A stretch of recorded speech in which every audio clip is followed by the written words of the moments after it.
Nobody's gonna come knocking at your door with opportunities. You gotta create them. Out of sight, out of mind. We talked about this before. Out of sight, out of mind. No one will ever have you in mind for anything unless you have yourself in mind for it. Get on people's radars. That's it. Gotta interact, socialize, get around the right people. Out of sight, out of mind, people. I can't tell y'all enough. What is the plan? Any man with no plan shall perish. What is the idea? What is the vision? What is it? What's happening? What's going on in your mind that the world needs to experience? Listen to what I'm saying, people. You are the future.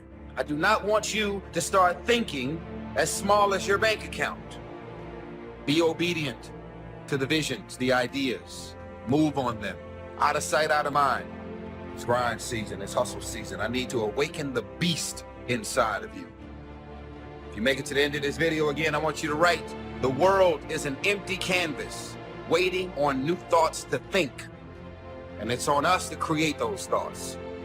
It is your responsibility to be obedient to God's visions. How dare you have God to send you a vision and a thought and an idea, or show up and reveal these things and ideas to you in your dream. It can be you writing a book.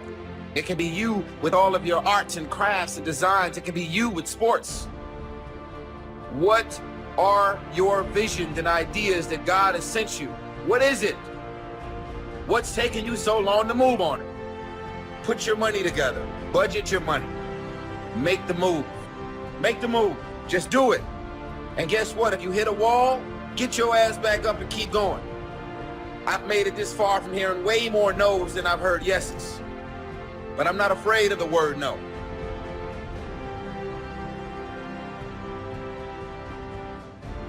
Write the vision and make it plain, so that he who reads it will run to it. And even though it tarry, that means take a long time, wait for it, for surely it will come at an appointed time. Listen to me. That's real. If you don't think it's real, I dare you to try it. Write everything you want on a piece of paper. Everything. Use your wildest imagination. If you can think it, you can achieve it. Write it on a piece of paper. Read it every morning, every night. Come back here 1 year from today and see how much of that stuff decayed. You have to write it. If it's not written, you reduce your chances greatly of it ever occurring.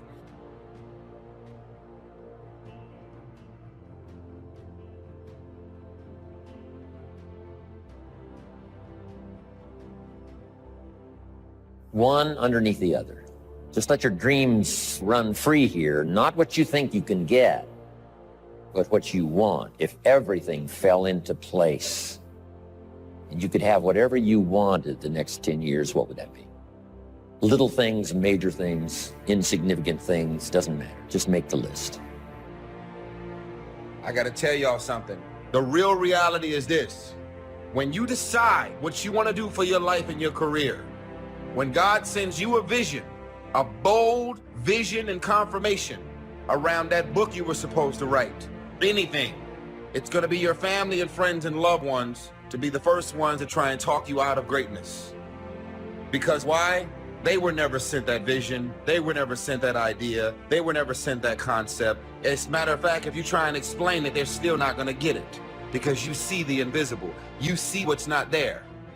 Only those that can see the invisible can do the impossible. You have to be able to see what's not there in order to pull off the impossible. Be clear in your mind in what you intend to achieve. Know what you are going to do. That doesn't seem like too much to ask. But how often do we see people going through their lives without knowing what they are trying to do, without having any intent, without having a clear mission? I'm talking on an individual level. As a person, people go through their lives without knowing what it is they want to do, what they want to accomplish. Know what your mission is. Know what your intent, as the commander of your life, know what your intent is, and then fight with everything you've got to win.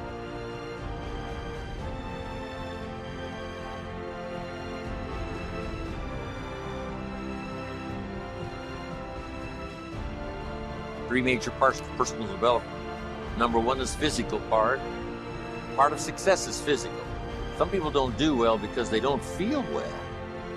One of the first things to go to work on with intensive effort, and that's your own good health. Because a lot of things come from that. You know, the future possibilities could be greatly, greatly, greatly, greatly diminished by being lazy in producing maximum health. If you'll take care of that as a support system, you can't believe what else is possible. You can't believe what the mind can think of. You can't believe your imagination and your faith and your ability to say, hey, I'll go to work and produce the muscle to do the deal. Why? I'm healthy, I'm vigorous, I'm vital, I'm not out of breath. But sometimes, you know, when all these ideas and stuff comes and, you know, you're a little bit too weak to even attempt, you say, oh, I'm not sure I can do that. The doubts sometimes are more physical than they are mental.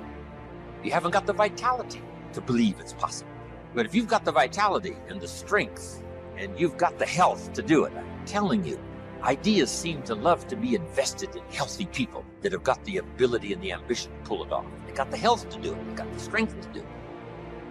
So why not start with the health and see if your own vitality would inspire you to more imagination? Because now when you imagine, you can pull it off. But if you can't pull it off, you know, why imagine? The imagination says, why to go to work and spin all these goals and stuff when the body isn't ready to produce? So start with physical. It's very important. Now here's some good ideas. There's scripture that says this, treat your body like a temple. Excellent phrase. A temple meaning something you take extremely good care of. Treat your body like a temple, not a woodshed. Here's why. The body and the mind work together.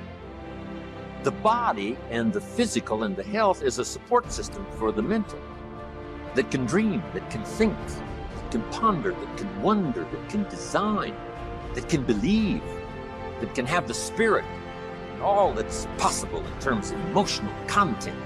But now, since the mind and the body work together, you got to take care of the body as a support system.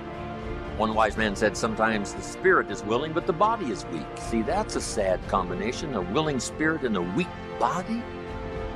Sad. You wake up in the morning, right? The mind says, let's go get him. The body says, I can't even get out of bed. So have a talk with yourself and say, this is the last time I'm going to be out of breath. This is the last time I will lack the vitality to pull off my dreams. Because sure, the dream factory will shut down if you haven't got the vitality, the energy, the health to pull it. So start taking care. Now here's the key to be conscious of self, but not self-conscious. You just got to take care of it. You don't have to be a fanatic. It doesn't take 8 hours a day pushing weights to have relative good health. Just do the simple stuff, the exercise and the nutrition and the health and this, just do the stuff.